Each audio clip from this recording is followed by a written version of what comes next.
ये क्रम चलता रहेगा और एक दिन ऐसा आएगा कि आप इस धरती को छोड़ के चले जाएंगे।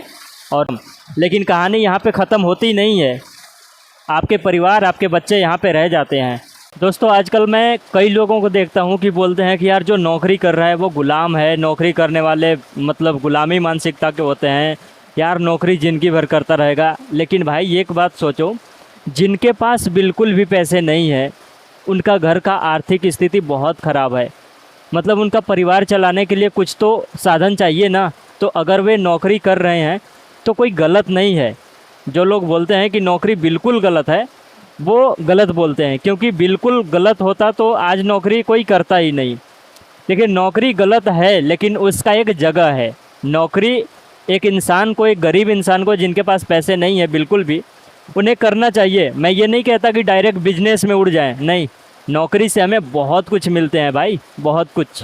हमें नौकरी से ही शुरुआती के पैसे मिलते हैं और नौकरी से ही हमें वो अनुभव मिलता है जिससे हम आगे चल के बिजनेस कर पाएँ।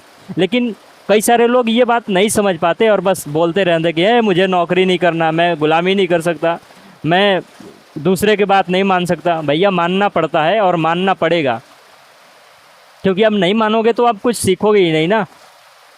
सीखने के लिए आपको मानना पड़ेगा, आपको नौकरी करना पड़ेगा। खास करके अगर आपकी घर की आर्थिक स्थिति बिल्कुल ख़राब है, अगर आपके पास बिल्कुल भी पैसे नहीं है, या आपके परिवार में कोई ऐसा बंदा नहीं है जो पैसा कमा के ला रहा है ना, तो आपको करना पड़ेगा नौकरी। और आपको नौकरी करके ही अपना खुद का बिजनेस खड़ा करना पड़ेगा। अब कई लोग बोलेंगे कि नौकरी करके बिजनेस कैसे होगा, भाई उसका भी तरीका है। देखिए, एक इंसान को नौकरी तब तक करना चाहिए ना जब तक कि उसके पास कुछ पैसे ना हो जाए। कहने का मतलब है कि नौकरी ख़राब नहीं है, नौकरी करना चाहिए और तब तक करना चाहिए जब तक उसका घर का आर्थिक स्थिति थोड़ा सा स्टेबल ना हो जाए। और थोड़ा सा धन जैसे ही उनके पास जमा होता है तो वो उस धन को अलग, मतलब अपने बिजनेस में या ऐसे धंधे में या ऐसी जगह पे लगाएं कि उससे डबल ट्रिपल होके मुझे रिटर्न मिले, ये सोच करके। अगर देखिए, और ना कई सारे लोग ऐसे होते हैं कि उनको 1 लाख रुपए मिल रही है, बस खा रहे हैं, पी रहे हैं, मौज उड़ा रहे हैं। फिर अगले महीना आया पैसा 1 लाख रुपए, फिर से खाए पिए, मस्ती किए, फिर से उड़ाए, फिर से आए, फिर खाए पिए, फिर से उड़ाए। अगर यही क्रम चलता रहा, मतलब अगर कोई ऐसा कर रहा है, बहुत सारे आज वैसे कर रहे हैं, तो उनका अगर यही क्रम चलता रहा ना, तो वे बहुत बुरी तरह से फंस रहे हैं आर्थिक स्थिति को देखते हुए।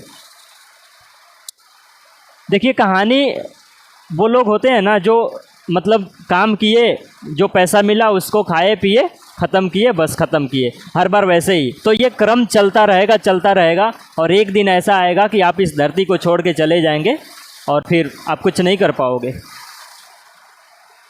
और कहानी अगर यहीं पे ख़त्म हो जाती ना कि चलिए खाया पिया, आपने कमाया, आपने खाया, आपने उड़ाया, बस बात ख़त्म। लेकिन कहानी यहाँ पे ख़त्म होती नहीं है, आपके परिवार, आपके बच्चे यहाँ पे रह जाते हैं।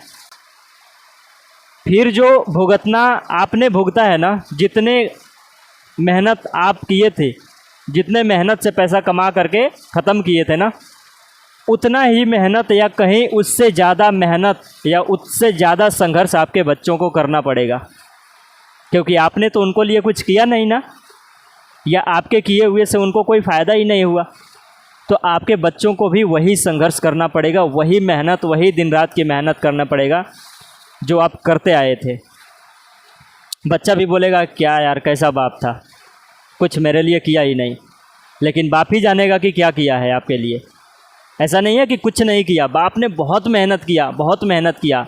इतना मेहनत कि शायद आज हर कोई नहीं कर पाता है, लेकिन मेहनत किया पर गलत डायरेक्शन में। उनका डायरेक्शन सही नहीं था, उसका डिसीजन सही नहीं था, इसके लिए आज उसके बच्चे को इतना मेहनत करना पड़ रहा है। इसलिए दोस्तों, अगर आप नौकरी कर रहे हैं तो खुद को छोटा मत समझिए बिल्कुल, क्योंकि नौकरी शुरुआत होती है किसी भी इंसान की। आप नौकरी करके उससे पैसा कमाइए और उस पैसे को अच्छी जगह लगाइए जहाँ से आपको अच्छे रिटर्न मिले, चाहे वो बिजनेस हो या फिर जहाँ भी आपका लगता हो, चाहे वो एफडी हो या आरडी हो या कहीं भी म्यूचुअल फंड भी आजकल काफ़ी ट्रेंडिंग में चल रहे हैं। तो ये सब चीज़ें तो थोड़ी जानकारी की चीज़ है, जब आपके पास जानकारी हो तो ही इसमें एंटर करना, अदरवाइज़ पहले इसको मतलब दौड़ के नहीं आना है, इसमें अच्छे से समझदारी के साथ। उम्मीद करता हूँ वीडियो पसंद आई हो। यार वीडियो पसंद आई तो प्लीज़ लाइक कर दीजिएगा, क्योंकि हम यहाँ ऐसे ही कंटेंट लाते हैं जहाँ से बिजनेस से रिलेटेड चीज़ों के बारे में हम सीख सकें। मिलते हैं एक और वीडियो में, तब तक के लिए धन्यवाद।